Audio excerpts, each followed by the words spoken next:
আসসালামু আলাইকুম। ওয়ালাইকুম আসসালাম। শোনা যায় কথা?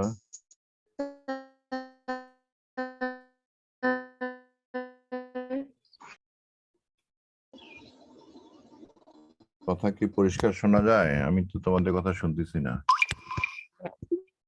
স্যার, শোনা যায়? পরিষ্কার না অপরিষ্কার কথা শোনা যায়? থেমে থেমে আসতেছে না পরিষ্কার শোনা যাচ্ছে?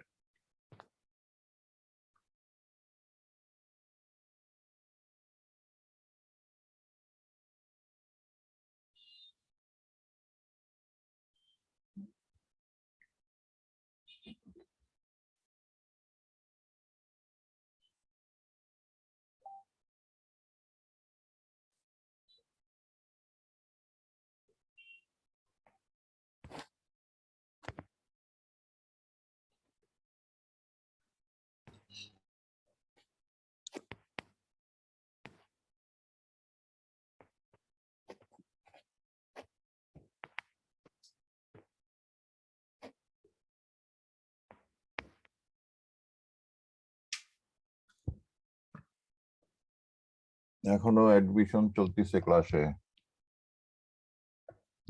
আমি ক্লাসে একটা ছবি নিয়ে নিই।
স্যার শোনা যাচ্ছে না।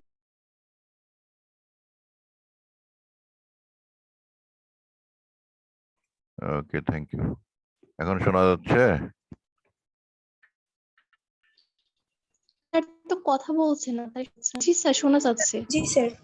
ওকে, থ্যাংক ইউ। তোমরা দেখতে পাচ্ছ যে মিউট আনমিউটের বিষয়টা আছে। তোমরা আমাকে আমি মিউটে ছিলাম মনে হয় তখন, এখন আনমিউট হলো। আচ্ছা, যাই হোক, আমাদের আজকের বিষয়টা হলো যে জৈব রসায়ন, হ্যাঁ, দ্বিতীয় পত্রের দ্বিতীয় অধ্যায়। আমরা এখানে এই এটা শিক্ষণফল যেটা প্রথমটা আছে, জৈব রসায়নের শ্রেণী বিভাগ বর্ণনা করতে পারবে। তো জৈব রসায়ন তোমাদের 9-10 এর বইয়ে ছিল, শেষ অধ্যায়ে ছিল। ওখানে অনেকগুলো আলোচনা আমরা করছি এবং তোমরা দেখছো যে ওখানে আমরা বলছিলাম যে কার্বনের যোজনী হলো সাইড, মানে 4টা হাত থাকে। আমরা 4টা হাত চারদিকে দেখাই, অথবা 4টা হাত আমরা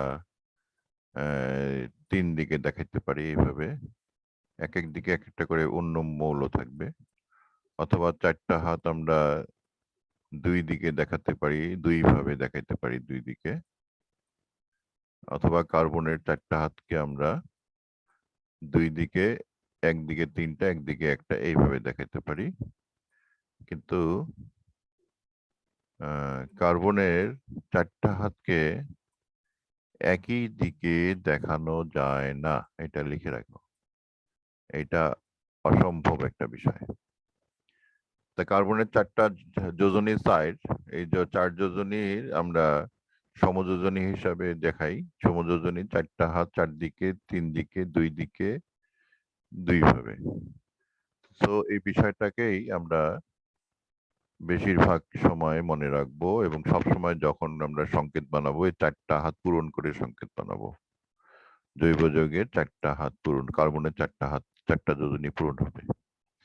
এই জন্য কার্বনের যোজনী 4 এবং আরো অনেক কারণে আমরা কার্বনের যৌগ সংখ্যা অনেক বেশি দেখে থাকি। আমাদের মানব দেহে প্রচুর জৈব যৌগ আছে, আর উদ্ভিদ দেহেও আছে। তা আমরা আমাদের একটা সাধারণ হিসাব আমি এটা দিয়ে রাখছি, এমনি জাস্ট সাধারণ জ্ঞানের জন্য, এগুলি কোনো বিষয় না। তো জৈব যৌগের সংখ্যা হলো অত্যাধিক। হ্যাঁ, অত্যাধিক বলতে মানে যতগুলো যৌগ আছে দুনিয়ার সব, তার মধ্যে 90%ই হচ্ছে তোমার জৈব যৌগ। হ্যাঁ, এটা একটু খেয়াল রাখবে। তা আমরা দেখি যে সাইফাইন্ডার নামে একটা ওয়েবসাইট, আমাদের যে সার্চ ইঞ্জিন আছে, এই সার্চ ইঞ্জিনে আমরা 23 মিলিয়ন কেমিক্যালস এর তালিকা পাই। 23 মিলিয়নস বলতে 2.3 কোটি এতগুলো কেমিক্যালস আমরা পাই তালিকা ওখানে। তার মধ্যে মানে এই 2.3 কোটি যে 2.3 কোটি যে কেমিক্যালস আছে তার মধ্যে 90%ই, তার মানে 2 কোটির কাছাকাছি হলো তোমার জৈব যৌগ। আর একটা আমাদের সার্চ ইঞ্জিন আছে বেইল স্টেইন, এই জার্মান সার্চ ইঞ্জিন। এটাকে রিএক্সিস বলা হয়, আবার নতুন নামে আসছে এটা। এখানে আমরা তালিকা পাচ্ছি 9.8 মিলিয়ন, তার মানে প্রায় 1 কোটির কাছাকাছি আমাদের যৌগ আছে, এখানে তালিকা দেওয়া আছে। তার মধ্যে 90% যদি তোমার হয় জৈব যৌগ, তাহলে 90 লাখ হচ্ছে তোমার জৈব যৌগ। আর পাব কেম নামে আরেকটা সার্চ ইঞ্জিন আছে, যেখানে আমরা কেমিক্যালস তালিকা পাবো 18.4 মিলিয়ন, তার মানে 1.84 কোটি। হ্যাঁ, কেমিক্যালস তালিকা আছে এখানে। আর এছাড়া মেডিসিনাল কেমিস্ট্রি নামেও একটা সার্চ ইঞ্জিন আছে, সেখানেও আমরা কেমিক্যালস তালিকা পাই। তো এগুলি আমরা তালিকাগুলো দেখলে দেখি যে বেশিরভাগ 90%-এর কাছাকাছি তোমার হচ্ছে জৈব যৌগ। আর এছাড়া উইকিপিডিয়া, ব্রিটানিকা, এনআইএসটি মানে national institute of standard testing, এটা আমেরিকার একটা প্রতিষ্ঠান, এরাও কেমিক্যালস তালিকা দেয়। ব্রিটানিকাতেও কেমিক্যালস তালিকা আছে, উইকিপিডিয়ায় আছে। এছাড়া তোমরা ওষুধের গায়ে যে বিপি ইউএসপি লেখা দেখো, সেখানেও কেমিক্যালস তালিকা পাবে। হ্যাঁ, তারপরে তোমার হলো আমাদের যে আমেরিকান কেমিক্যাল সোসাইটি, তারপরে তোমার বিভিন্ন কেমিক্যাল সোসাইটি আছে, ওদেরও তালিকাতে আছে। তো এই সকল তালিকায় দেখি আমরা এই ধরনের প্রত্যেকটা কেমিক্যালস কিন্তু আলাদা পদার্থ, এটা মাথায় রাখবে। তো এই কেমিক্যালস গুলো কতগুলো কেমিক্যালস এর মধ্যে জৈব যৌগ সংখ্যাই বেশি, এটা আমরা বলতেছি বা এটা আমরা দেখে থাকি। তা জৈব যৌগ আমাদের দৈনন্দিন জীবনে খুবই কাজে লাগে এবং দৈনন্দিন জীবন জৈব যৌগ ছাড়া চলে না। আমরা আমাদের যাবতীয় অ্যাক্টিভিটি জৈব যৌগ নির্ভর। জৈব যৌগের এই যে একটু আগে যে বিষয়টা বললাম যে কার্বনের যোজনী 4, এই বিষয়টাই তোমার মেইন বিষয়। তো জৈব যৌগ হলো সংজ্ঞাটা যেটা বলে দেওয়া আছে, এটা ইউপেক কর্তৃক নির্ধারিত সংজ্ঞা। এটা পরিবর্তন অযোগ্য, এটা পরিবর্তন করা যাবে না। বিভিন্ন বইয়ে বিভিন্ন সংজ্ঞা দেওয়া থাকলেও ইউপেক এর সংজ্ঞাটাই সবচেয়ে গ্রহণযোগ্য সংজ্ঞা। ইউপেক হলো আইইউপিএসি তোমার international union of pure and applied chemistry বলা হয়। তা এখানে যে সংজ্ঞাটা আছে যে কার্বন ও হাইড্রোজেন সমন্বয়ে গঠিত হাইড্রোকার্বন ও হাইড্রোকার্বন জাতক সমূহকে জৈব যৌগ বলে। এটা তোমরা 9-10 শিখছো, এই জন্য তো আর বলতেছি না। তা জৈব যৌগে কার্বন থাকবে, এই হলো মেইন বিষয়। আর তারপরে হাইড্রোজেন থাকলে তাকে হাইড্রোকার্বন বলবো। আর হাইড্রোজেন সাথে যদি অন্য কোনো মৌল থাকে তাকে আমরা তাকেও আমরা জৈব যৌগ বলবো যদি সেই যৌগটা হাইড্রোকার্বন থেকে তৈরি করা যায়। হাইড্রোকার্বন থেকে কেন বলা হলো তোমরা বিষয়টা একটু আমাকে বলো দেখি। হাইড্রোকার্বন থেকে কেন হাইলাইট করা হচ্ছে, আমরা কেন অন্য জায়গা থেকে বলতেছি না? Why hydrocarbon? কেউ কিছু বলতে পারবে এর উপরে? কেন আমরা হাইড্রোকার্বন জাতককে জৈব যৌগ বলবো, হাইড্রোকার্বনটাকে কেন ব্যবহার করা হচ্ছে? এটা কোনো বিষয় জানো তোমরা? কখনো প্রশ্ন জাগছে মনের মধ্যে?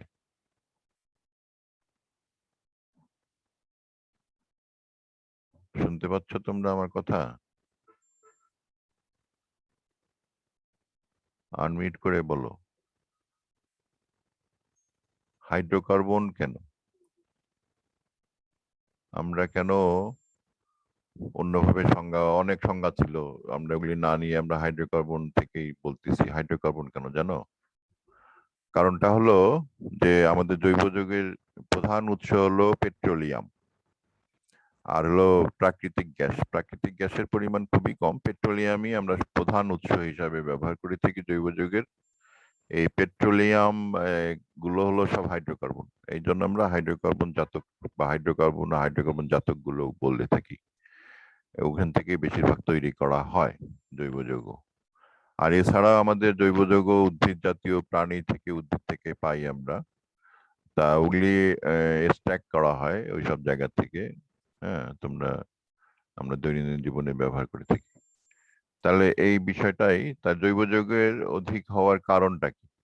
অনেকেই প্রশ্ন করে যে কেন জৈব যৌগের সংখ্যা অনেক বেশি। এর কারণটা ওই তোমাদের বইয়ে কিছু লেখা আছে কারণ, তোমরা জানো। আর আমি কিছু বিষয় দিয়ে দিচ্ছি, বিষয়গুলো একটু খেয়াল রাখবে। এগুলি সবগুলোই তোমার জৈব যৌগের অধিক হওয়ার কারণ আমরা বলতে পারি।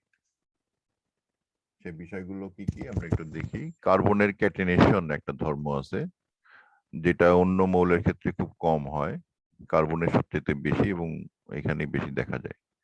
ক্যাটেনেশন বা কনক্যাটেনেশন, হ্যাঁ, কনক্যাটেশন বা ক্যাটেনেশন দুইটা শব্দ আমরা সমার্থক শব্দ হিসেবে ব্যবহার করি। মৌলের স্বপরমাণু যুক্ত হয়ে শিকল চক্র গঠন, এই কাজটা যখন করে তখন আমরা বলি তাকে ক্যাটেনেশন। তোমরা যারা প্রোগ্রামিং ল্যাঙ্গুয়েজ জানো, প্রোগ্রামিং করো, ডাটা স্ট্রাকচারে যখন কাজ করো কম্পিউটারের, তখন তোমরা কম্পিউটারের ল্যাঙ্গুয়েজে ক্যাটেনেশন বা কনক্যাটেনেশন একটা টার্ম আমরা ব্যবহার করে থাকি যখন ডাটাগুলোকে সম্পর্কযুক্ত করা হয় পরস্পরের সাথে। তা আমরা এই কনক্যাটেনেশন বা ক্যাটেনেশন বিষয়টা আমরা হাইলাইট এখানে বিষয়ে, কার্বনের ক্ষেত্রে এটা বেশি প্রযোজ্য। আর এছাড়া কার্বনের যোজনী তোমার তিনটা যোজনী আছে, একটা হলো 2, একটা 3, একটা 4। এই তিনটা যোজনীয় এখানে প্রধান একটা দায়ী বিষয়। এছাড়া কার্বনের জারণ অবস্থাটা যে -4 থেকে +4 পর্যন্ত,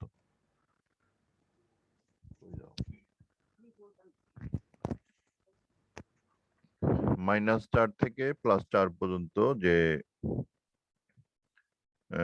জারণ অবস্থা, এটাও আমাদের বিবেচনায় নিতে হবে। আর এছাড়া কার্বনের আরেকটা বৈশিষ্ট্য হলো যে বহুমাত্রা, একটু আগেই দেখছি আমরা যে বন্ধনী যখন তৈরি করে একক বন্ধনী, দ্বিবন্ধনী, ত্রিবন্ধনী গঠন করতে পারে। তো এগুলি সবগুলো মিলে যদি আমরা এই পারমুটেশন কম্বিনেশন করি, যোজনী, জারণ অবস্থা এবং বন্ধন মাত্রা, এগুলি পারমুটেশন কম্বিনেশন করলে অনেক সংখ্যা পাওয়া যায়। এই সকল সংখ্যাগুলো কার্বনের জন্য আমরা ব্যবহার করে থাকি। আর এছাড়া কার্বনের যে কনক্যাটেনেশন বৈশিষ্ট্যটাও প্রধানত দায়ী এটার জন্য 1 নম্বরে।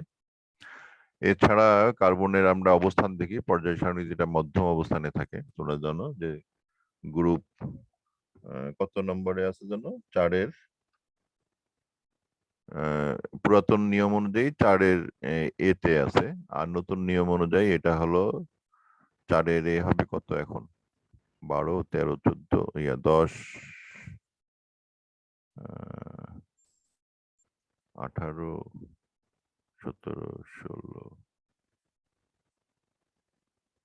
15, 14 নম্বর গ্রুপে আছে। তাহলে এই মধ্যম অবস্থানটা আমাদের এটা, আর এর পারমাণবিক ব্যাসার্ধটাও খুবই সুন্দর একটা ব্যাসার্ধ, 60 থেকে 78-এর মধ্যে। এটাও আমাদের কাজে লাগে। আর সমানুতা প্রদর্শন করে কার্বনের যৌগগুলো। প্রায় সব অধাতুর সাথে বন্ধন করতে পারে। অধাতুর সংখ্যা কয়টা জানো তোমাদের বলছিলাম মনে হয়? কয়টা অধাতু আছে? জি স্যার, বললেন হ্যাঁ, কয়টা? 6টা। এই অধাতু 6টা নাকি? ও না স্যার, অর্ধ হতো তো 6টা। 90, 11টা স্যার। 11টা, হ্যাঁ, ওরা 11 জন। Good. তো এই 11টা অধাতুর নিজে একটা, নিজেরটা বাদে বাকি থাকলো তার 10টা সবার সাথেই সে বন্ধন করতে পারে, এই কার্বন পরমাণু। তো এটা একটা বিশেষ বৈশিষ্ট্য, হ্যাঁ, যেটা অন্য কোনো মৌল এই বৈশিষ্ট্যটা ধারণ করতে পারে না। আর মধ্যম ইলেকট্রোভিটির মান সর্বোচ্চ মান কত যেন বলছিলাম মনে হয় ক্লাসে একবার। ইলেকট্রোনেগেটিভিটি সর্বোচ্চ মান কত? স্যার কার্বনের ক্ষেত্রে কি? না, সর্বোচ্চ আমরা ইলেকট্রোনেগেটিভিটির যে মানগুলো ব্যবহার করি বিভিন্ন মৌলের ক্ষেত্রে, সর্বোচ্চ কত আমরা পাই? 4, গুড। হ্যাঁ, 4 হলো সর্বোচ্চ। তা 2টা মাঝামাঝি আমরা দেখতেই পাচ্ছি। আর উৎকৃষ্ট সমযোজী বন্ধন গঠন করে, পলিমার গঠন করে, এই বিষয়গুলো আমাদেরকে আলোচনায় রাখতে হবে যদি কার্বনের যোজনী অধিক সংখ্যক যৌগ গঠনের কারণ। এছাড়া আরেকটা বিষয় আছে, জুইটার আয়ন গঠন। জুইটার আয়নটা কি জিনিস নাম জানো? জুইটার আয়ন, জুইটার আয়ন বুঝো? এই যে জুইটার শব্দটা কারো পরিচিত আছে, কেউ বলতে পারবে?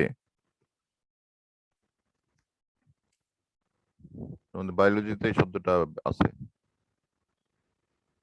আর কেমিস্ট্রিতেও আমরা ব্যবহার। হ্যাঁ? আয়ন তো তোমরা জানো যে একটা পজিটিভ চার্জ অথবা নেগেটিভ চার্জ, এটা হলো আয়ন। তাহলে জুইটার আয়ন আবার কি? হ্যাঁ, আয়ন হচ্ছে পজিটিভ আর নেগেটিভ।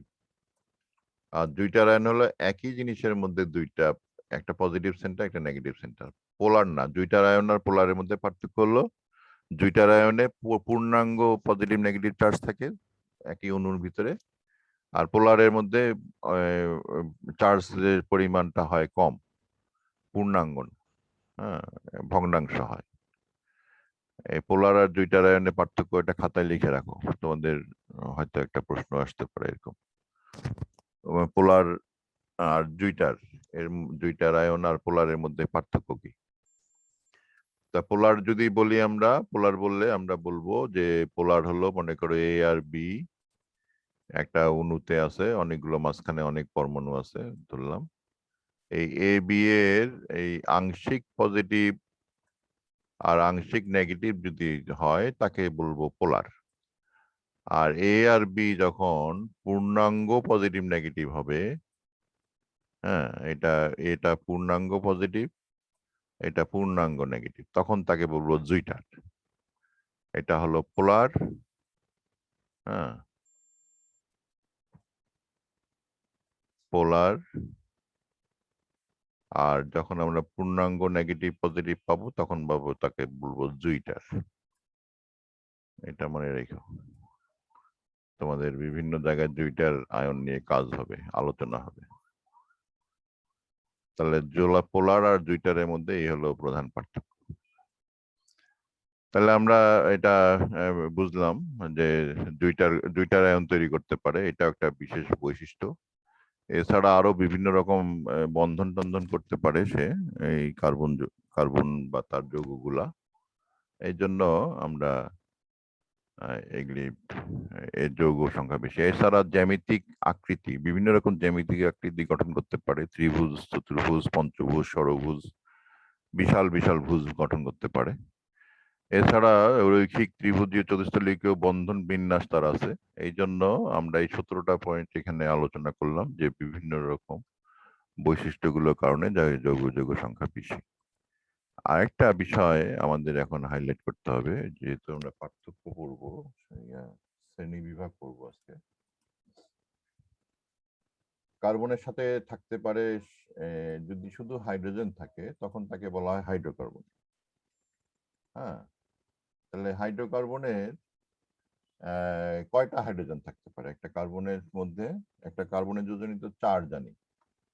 যদি তোমার কার্বন সংখ্যা একটা হয় তাহলে কয়টা হাইড্রোজেন থাকতে পারবে এর সাথে? কার্বন যদি একটা হয় তাহলে 4টা হাইড্রোজেন থাকতে পারবে। এখন মনে করো একটা যৌগের মধ্যে কার্বন আছে 3টা, তাহলে হাইড্রোজেন কয়টা থাকবে? একটা। 3টা কার্বনের সাথে একটা হাইড্রোজেন থাকবে। আচ্ছা, এই কার্বন গুলো পরস্পরের সাথে এরকম বন্ধনে আবদ্ধ থাকতে পারে। হ্যাঁ, এরকম বন্ধন। তাহলে তুমি যেভাবে চিন্তা করছো যে 3টা কার্বন এইভাবে একদিকে আছে, এদিকে একটা আছে, এদিকে একটা আছে, ভেরি গুড, আর একটা হাইড্রোজেন আছে এদিকে। কিন্তু এই যে বাকি যে 3টা কার্বনের সাথে যুক্ত আছে, হ্যাঁ, এই 3টা কার্বন 4টা কার্বন হয়ে গেল, তো তাহলে তো হলো না। তাহলে এই যে বাকি যে হাতগুলো, কার্বনের তো 4টা হাত আমি একটু আগেই বলছি, তোমাকে এটা খেয়াল রাখতে হবে। তাহলে এই কার্বনের যে বাকি হাতগুলো আছে, এই হাতে তো কিছু থাকতে হবে।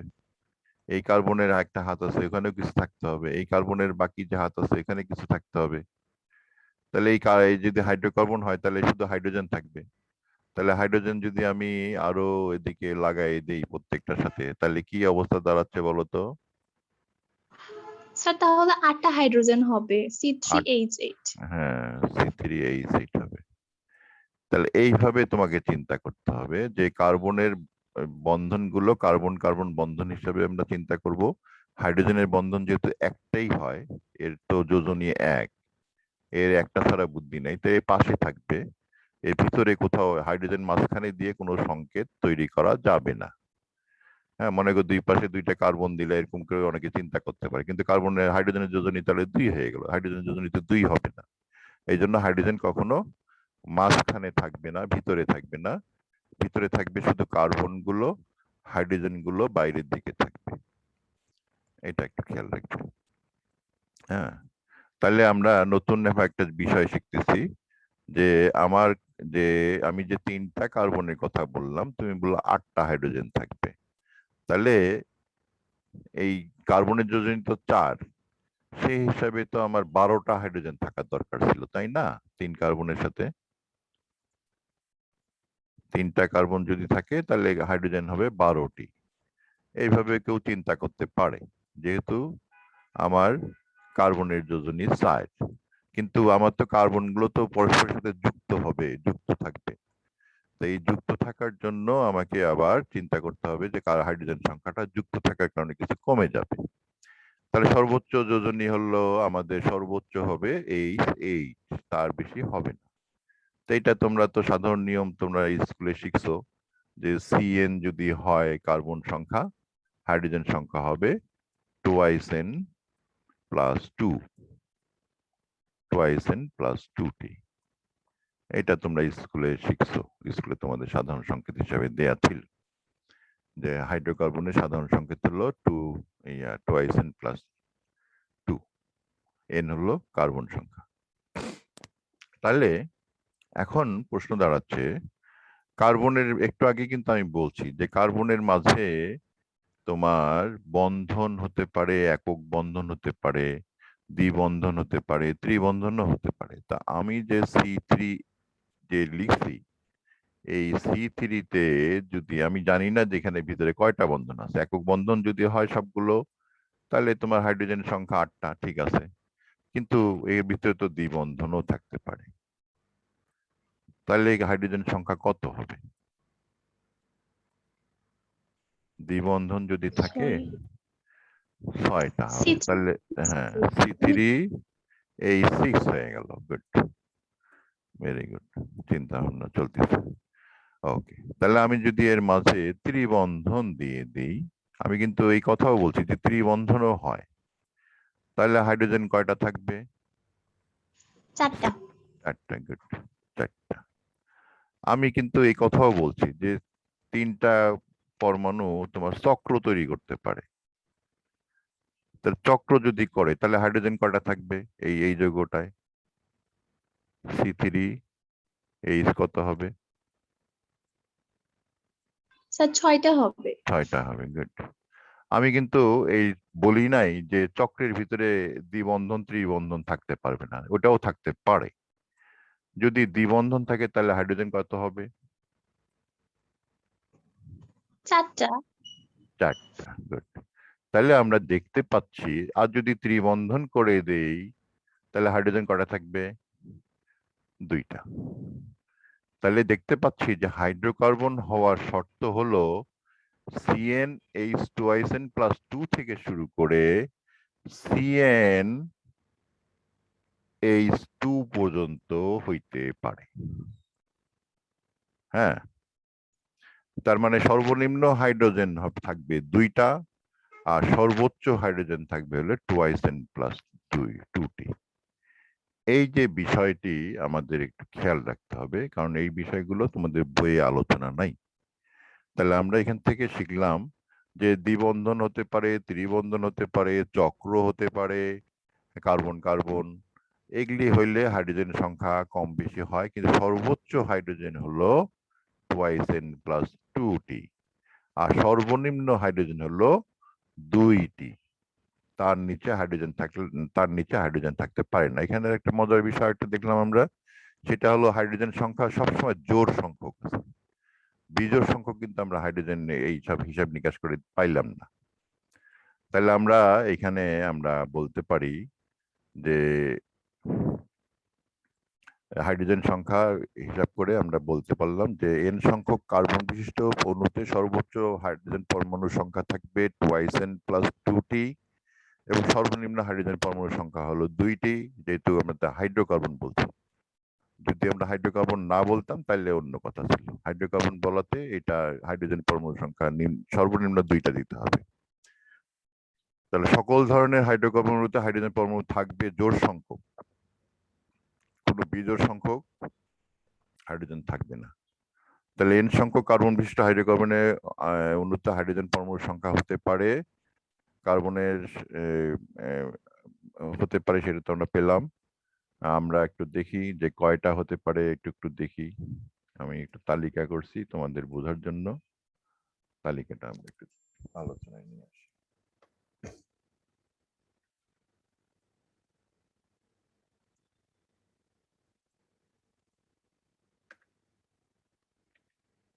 তাহলে আমরা দেখতে পাচ্ছি যে হাইড্রোজেন সংখ্যা হলো যে 2n+2 থেকে শুরু করে সর্বনিম্ন হলো 2টি। আর সেই হিসাবে হাইড্রোকার্বনের সংকেত দ্বারা সাধারণ সংকেত কি দাঁড়াবে? সাধারণ সংকেতটাও আমাদের তাহলে লিখতে হবে। এই 2n+2 থেকে শুরু করে CN2n+2, CN2n-2, CN2n-6, CN2 এই পর্যন্ত হতে পারে। তাহলে সাধারণ সংকেত তো আমরা শিখলাম, এবং সাধারণ সংকেতটা বানাইতে যে আমরা কয়েকটা বিষয় দেখলাম।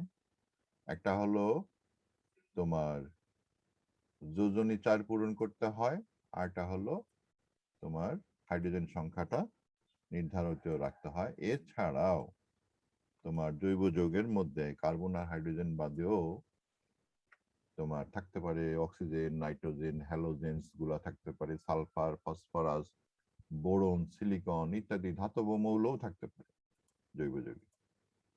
তাহলে এগুলি সবাই থাকতে পারে। তা সবাই থাকলে হাইড্রোজেন সংখ্যার উপরে কোনো প্রভাব পড়ে কিনা সেটা আমরা একটু বুঝি। যে যদি কে থাকলে সাধারণ জৈব যৌগের সংকেতে হাইড্রোজেন পরমাণুর সংখ্যার উপরে অক্সিজেন এবং সালফারের কোনো প্রভাব নাই। তার মানে অক্সিজেন এবং সালফার যেহেতু অক্সিজেন সালফারের যোজনী 2, এদের কোনো প্রভাব থাকবে না। তার মানে সিএন এর সাথে অক্সিজেন এক সংখ্যক থাকলে হাইড্রোজেন সংখ্যা ওই 2n+2টাই হবে, তার বেশি হবে না। কিন্তু যদি অন্য মৌল থাকে যাদের যোজনী 3, 4, 5 এরকম, তাদের ক্ষেত্রে কি হবে? এদের সংখ্যা থাকলে হাইড্রোজেন বিজোড় সংখ্যা হবে, আর জোড় সংখ্যায় থাকলে হাইড্রোজেন জোড় সংখ্যা হবে। যেমন যদি নাইট্রোজেন থাকে একটা জৈব যৌগের মধ্যে, তাহলে নাইট্রোজেন থাকলে হাইড্রোজেন সংখ্যা বিজোড় হবে। আর নাইট্রোজেন যদি নাইট্রোজেনের সংখ্যার উপরে নির্ভর করবে সেটা, এবং নাইট্রোজেনের সংখ্যার সাথে আমাদের যোগ করতে হবে। তাহলে আমার যদি এরকম সংকেত নেই, মনে করো একটা C3N2 লিখলাম, তাহলে এইচ কয়টা হবে বলো তো? সর্বোচ্চ এইচ কয়টা হবে হিসাব করে বলো। এই সংকেত এখানে সূত্র দিয়ে দিচ্ছি।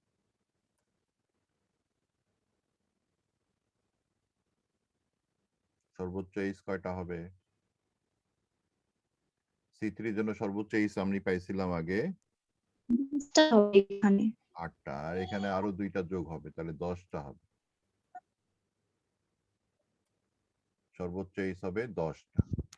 3 দুগুণ 6 আর 2 8, আর নাইট্রোজেনের সংখ্যা হলো 2টা, 10টা। আর যদি C3N3H এইচ কয়টা হবে? আমি যদি N3 দেই তাহলে এইচ কয়টা হবে?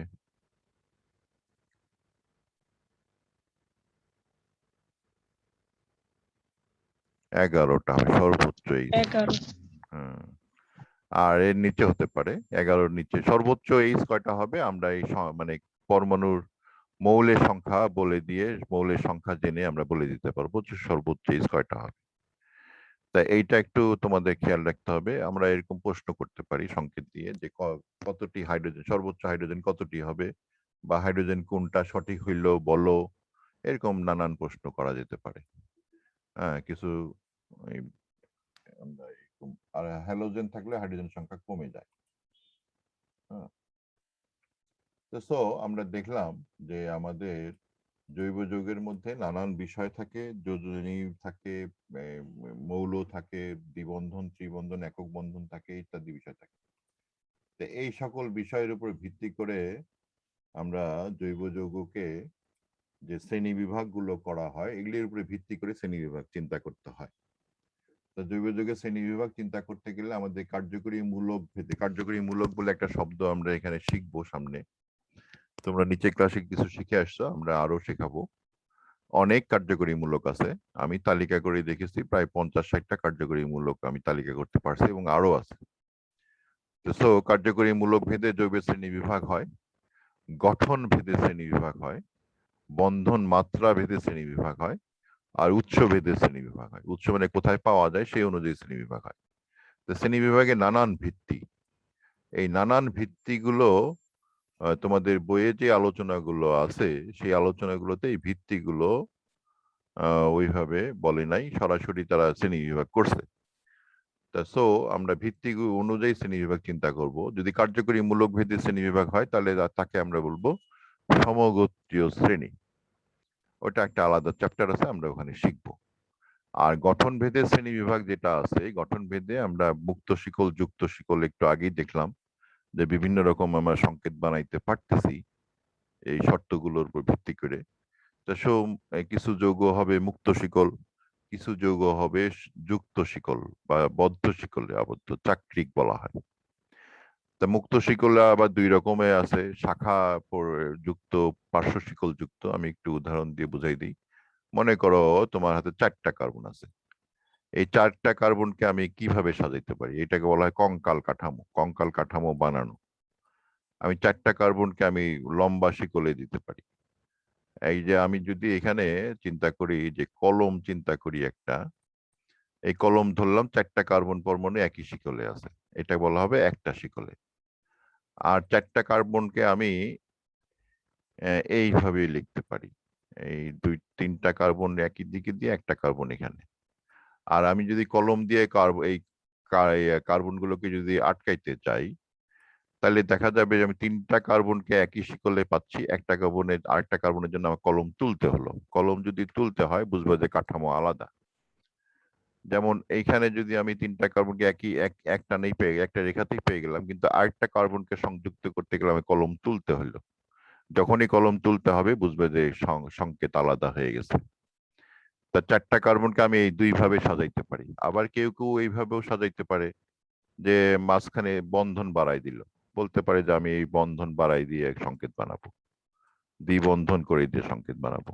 ওকে, তাহলে এই যে 4টা কার্বন আলা যৌগকে আমি নানান ভাবে প্রায় এখানে আমি যদি সাজাই দ্বিবন্ধন ত্রিবন্ধন চিন্তা করে চক্র চিন্তা করে, তা বহুগুলা সংকেত পাবো।